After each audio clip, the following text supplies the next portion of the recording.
and welcome to the sixth episode of Tech Talk, the podcast series from TEF 2025.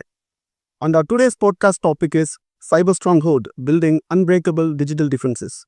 In today's digital age, cyber threats are evolving faster than ever, putting individuals, businesses, and even nations at risk. But how can we stay ahead and protect ourselves from these ever-growing threats? In this episode, we'll be exploring the latest cyber threats, best practices for businesses, and the role of AI in cybersecurity with our expert guest, Mr. VADIVELAN, who is a PMP, Certified Functional Safety Practitioner, and certified in cybersecurity. He brings years of experience in cybersecurity and will help us understand how to build stronger defenses and recover from cyber attacks effectively. Welcome to the show, Mr. VADIVELAN. So whether you are an IT professional or a business leader or just someone who wants to stay online, this episode is packed with valuable insight you won't want to miss. So let's get started. Welcome to the show, Mr. VADIVELAN. Thank you. Can you tell me what made you pick cybersecurity as your specialization? Basically, I am an industrial automation professional. As part of my day-to-day activities, I need to learn few cybersecurity stuff. Later on, I picked up an interest in the cybersecurity and I acquired a few certifications as well. Okay. The term cybersecurity, it seems like a big technical term. Is it applicable only to big industries or even common people like you and me can relate to it? Yeah, that is actually a misconception. The cybersecurity applies for all the commoners, industrialists, organizational and big fields. Because the commoners these days using smartphones very frequently, they are using various applications like banking app, insurance app, where the critical informations are researched actually. Okay. So as we all know, daily thousands of commoners fall victim to lots of cyber scams like phishing, identity theft, or even simple online shopping fraud. What's your take on this? As you rightly said, cyber attacks estimated to cost the world around 10 trillions of US dollars in the year 2025 alone. The fundamental concept of cybersecurity is CAA triad. CAA triad is nothing but confidentiality, integrity, and availability. By having the CAA triad intact, one organization or person can have safe and reliable digital information. Okay. Can you shed more light on what is the CAA triad exactly? Yeah. CAA triad is nothing but its confidentiality, integrity, and availability. Confidentiality is nothing but the critical information shall be accessed by the authorized user only. That is confidentiality. Now integrity. The integrity is the authenticity of the data or originality of the data. It shall not be modified or tampered with. Then comes the availability. Availability is nothing but when the authorized user wishes to access the information shall be available on demand. I can give you an example. The commoners using bank applications these days, when they are trying to log in their application, they are feeding their user ID and the password. If it is authenticated and verified by the bank, he will be granted access the account details. That is the confidentiality. Then comes the integrity. The data or the funds which he is seeing inside the application, that is the integrity. Because whatever the real data available is to see the data. Then comes the availability. When the commoners or the users wish to transfer some funds from his account, the funds shall be available. That is the availability. Can you explain this more with some any example? Banking, like how we use the banking app, like these terms, can you apply it in your day-to-day life? Like when I log into my bank account to see these details, can you tell me where these terms come into picture exactly? That's what the logging into the app is confidentiality. When you are a rightful and authorized user, you can get into the systems. When you are feeding the right user ID and password, even if you have a multi-functional authentication sort of things will be there, it will be verified and authenticated by the bank. That is confidentiality. The integrity is the data, the funds which you are seeing inside the application. It's the original data. It's not tampered or modified data. That is a integrity thing. Then comes availability. When you wish to transfer some fund to some of your friends, or you want to do some transaction, official transaction or personal transaction, that the bank system should be up and operation. That is available. Okay. So we can say that the CAA triad is the most important part in this. How can we ensure the CAA triad is kept intact every time? To keep the CAA triad intact, there are cybersecurity frameworks framed by the cyber standards like ISO 27001, NIST CSF 2.0. By having or by complying those standards and its framework, one organization or person can reduce limit the risk of breaching the data or leaking the data. However, the zero-day vulnerability is inevitable.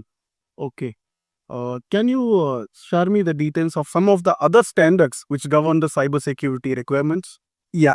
Apart from ISO 27001 and NIST CSF 2.0, there are certain government regulations which need to be followed based on the industry that organization belongs to. The first one is PCI DSS. We call it as a payment card industry and data secure standard. The organization which deals with the customer banking cards like credit and debit cards shall follow these standards and regulations. Then comes the GDPR.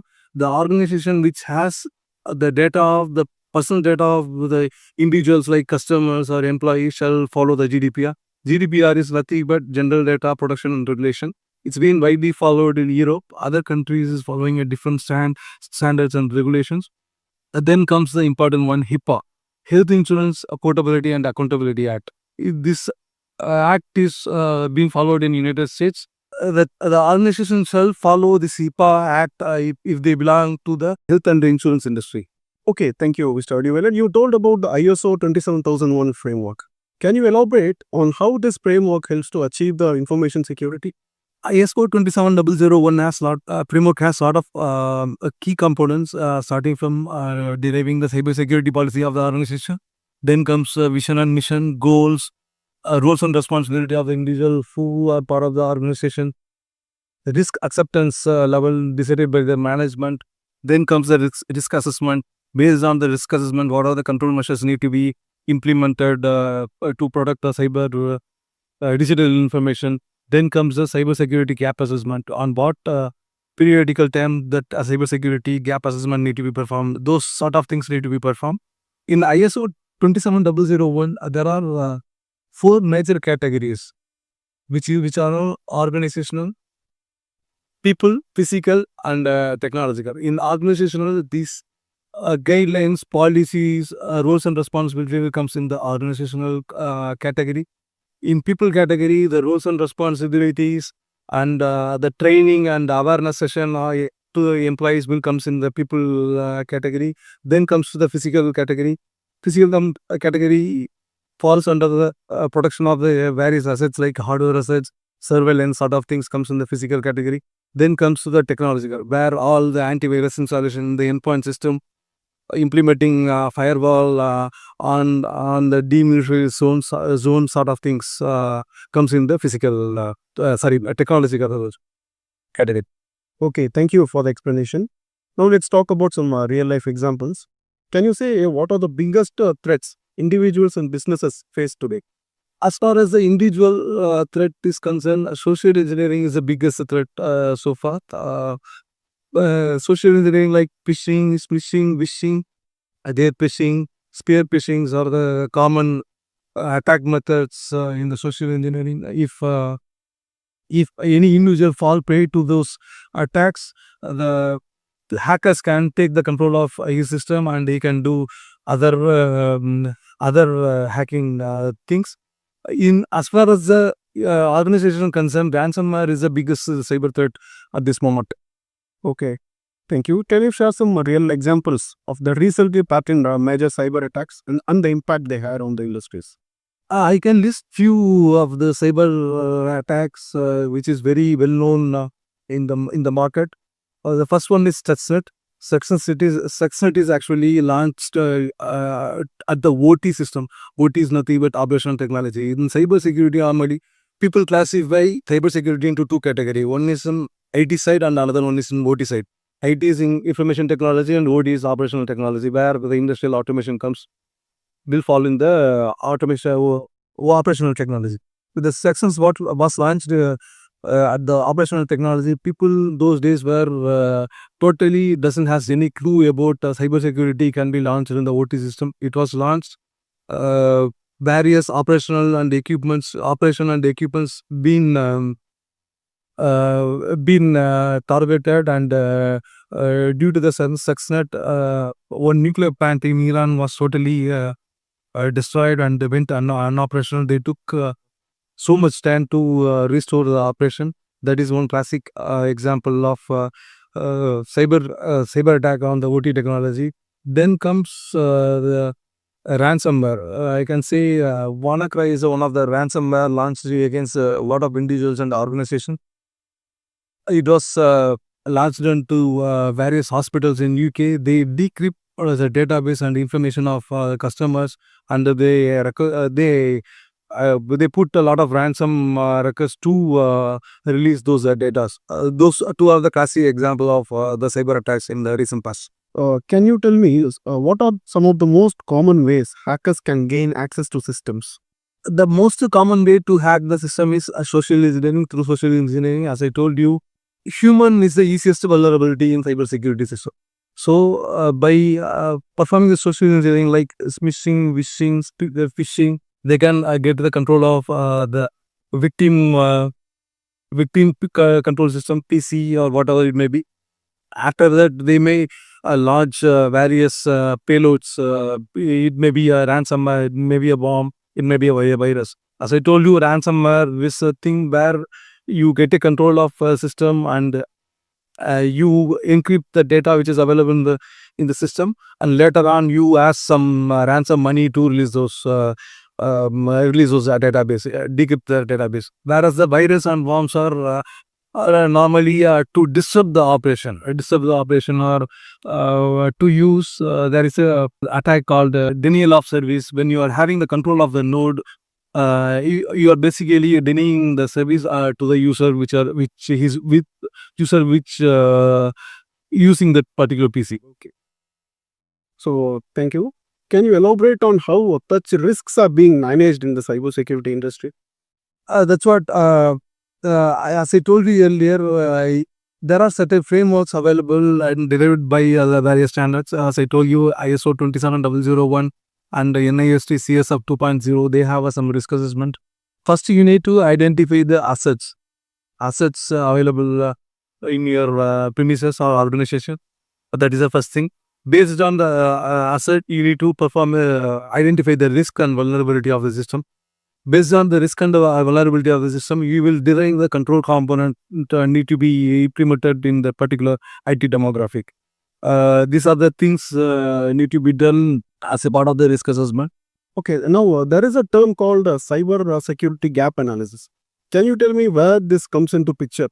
The cyber security gap analysis is different from risk assessment because the risk assessment being done during the startup of the implementing the cyber security measures, whereas the cyber security gap analysis comes in the periodical way. It is just to find your cyber security posture is meeting the current trend available in the cyber security market. Okay. Even with all these safeguards, many industries get affected. So how can businesses recover quickly from a cyber attack? As I told you, ISO 27001 and NIST CSF 2.0 has a particular frame or component for the recovery and the backup. When you are doing the risk assessment, that time itself, you know what are the data may be lost if some attacker get hold of your data. That data need to be duplicated or stored somewhere.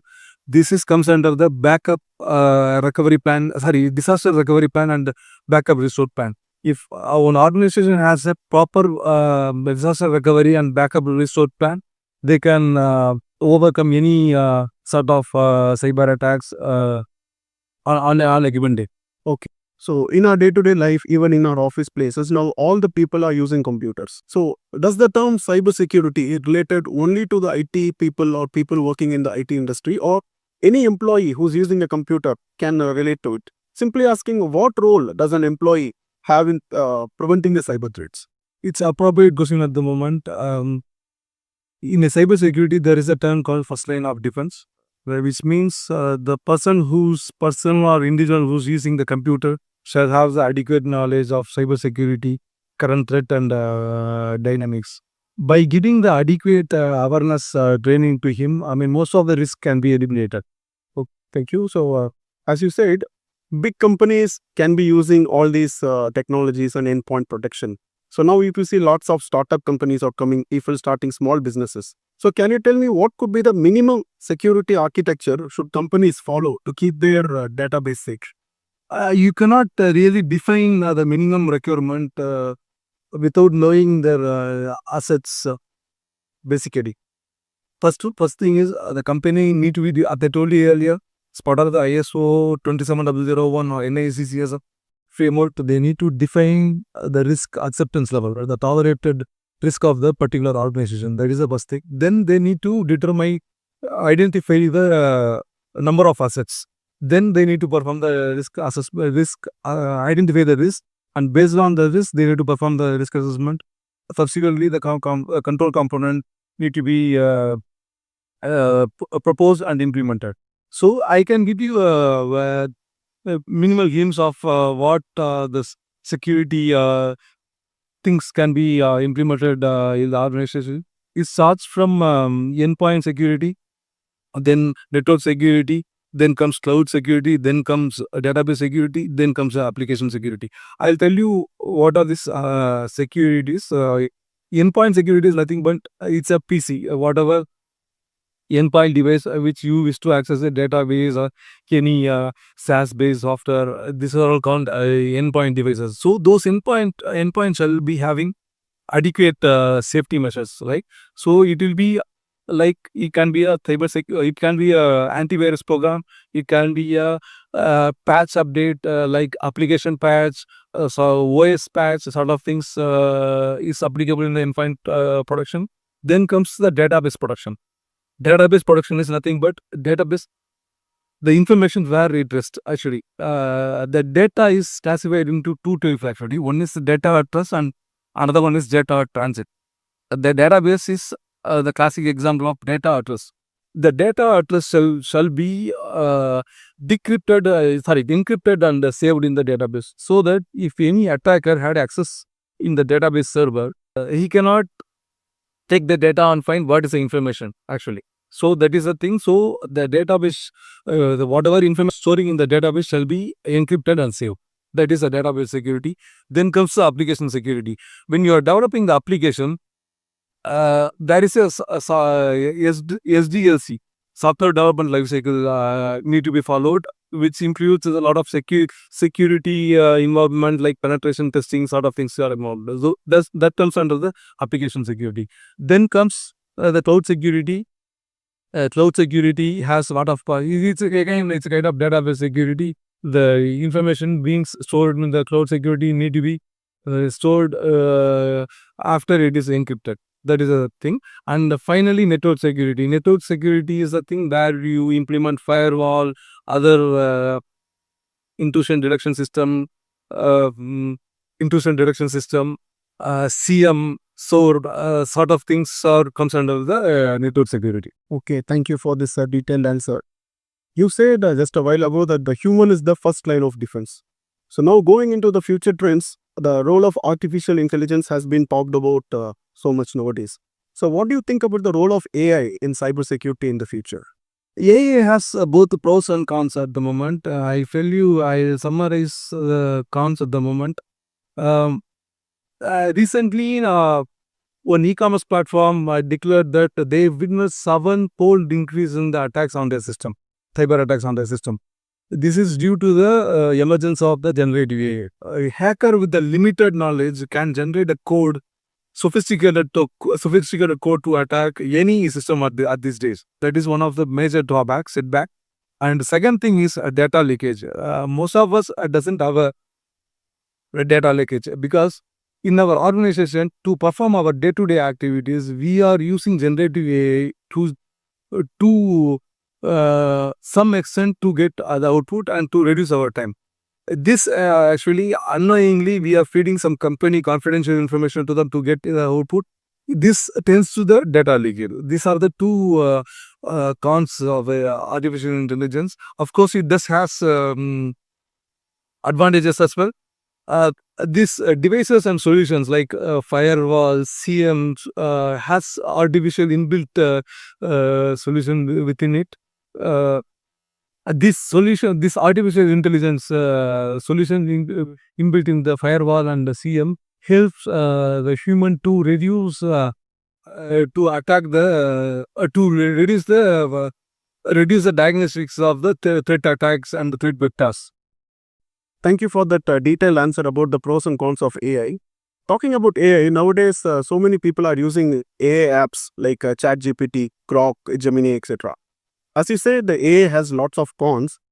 What are the cons of giving my data to AI? Like when I'm asking my any doubts or anything to ChatGPT, or I'm trying to get a prompt from ChatGPT, I'm giving so many of my inputs to it. So do you think it has some disadvantage? Yeah, absolutely. We call it as when you are using this generative AIs at your workplace, we call it as a shadow AI. When you are feeding any confidential information about your company, it does store in the large language model, and obviously, when someone need to find some data based on your inputs, it can give some output to the other user. So it's kind of a data leakage. Thank you for this wonderful answers about the pros and cons of AI. Now let's go into some questions from my viewers. What are the best practices for common people and individuals to stay safe online, like when they do online shopping or using their credit or debit cards? To stay safe, users will always check the authenticity of the website. That is first thing. Then they should look for the website shall be certified with a TLS certificate. I tell you what is a TLS. TLS is a thing encrypt the data when the data are transporting to different system. So the attackers between the user and the database or a different platform cannot sniff or take data out of it. This is the TLS. That is the second thing. Third thing is they should always have a multi-factor authentication in their phone or whatever application they use. That is the third thing. And fourth thing is, I mean, they always should update their OS and the various application. You never know when the zero-day vulnerability will come. The OS vendors and the application vendors always do the penetration test regularly. When they found any gap in their security or when they found any compromise, they used to release the patches regularly. So I always request the user to update the patch of the OS as well as the application regularly. Okay, thank you. Uh, Talking about online threats, recently there was a news in Kuwait, like a scam happened where people got their amount deducted from their bank account even without receiving an OTP. Under what type of cyber threat does it fall, and how can we stay safe from this protection? It's a called spoofing. As I told you earlier, people always should look for the authenticated website to do any transaction. But this case, actually, the website they might have gone may not have the TLS certification, due to which the data in transit can be hacked and the information can be hacked. Those information, the OTP could have gone to the different vendor. They might have fed the OTP and they might have done the transaction. Thank you so much. I hope our users would be useful, benefited from this information. Next question is, what new threats do you foresee in the next 5 to 10 years in the field of cybersecurity? As I told you earlier, the hackers with the minimal knowledge can generate a sophisticated code with the use of generative AI. That is the biggest threat. So, as I told you earlier, one of the e-commerce platform declared they witnessed sevenfold of uh, increase in the cyber attacks on their portal. So that is the greatest threat the cybersecurity professional need to handle.